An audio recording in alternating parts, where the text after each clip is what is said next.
परदेसी का सवाल।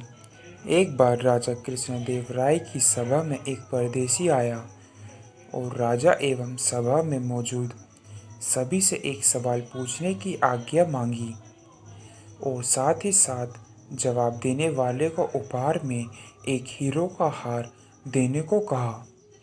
राजा पूछे, क्या सवाल है? परदेसी, आपके राज्य में सबसे मूल्यवान चीज़ क्या है? एक ने जवाब दिया, राजा का खजाना। दूसरे ने जवाब दिया, हीरो से जड़ा राजा का मुकुट। तो कोई कहता है, सेना।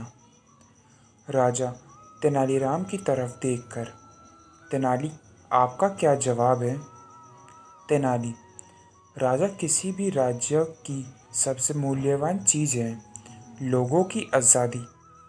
परदेसी, आज़ादी? वो कैसे? आप इसे कैसे सिद्ध करोगे? तेनाली, मुझे थोड़ा समय दीजिए, मैं इसे सिद्ध कर दूंगा। महाराज, तो ठीक है। जब तक तेनालीरामा इसे सिद्ध नहीं करते, परदेसी यहाँ के मेहमान हैं। राजा ने परदेसी के रहने खाने पीने की सुविधा की देखरेख तेनालीरामा को सौंप दिया। परदेसी को महल में सारी सुविधाएं दी गई।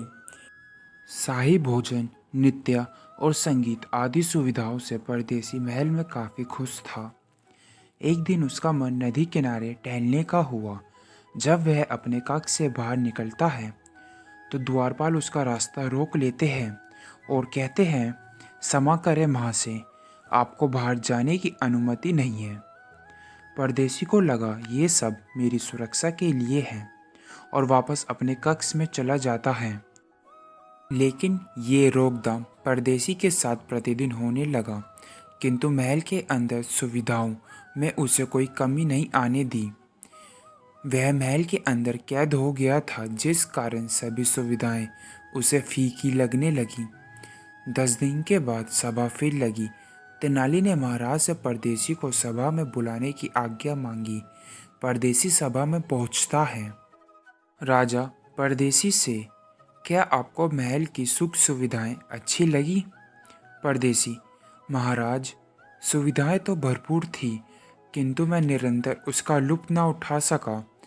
मुझे बाहर घूमने फिरने की सुविधा नहीं थी।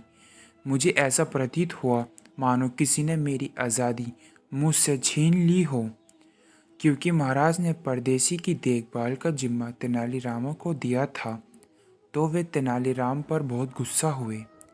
तेनाली, महाराज क्षमा करें, किंतु मैं परदेसी को बताना चाहता था कि आज़ादी से मूल्यवान कुछ भी नहीं है।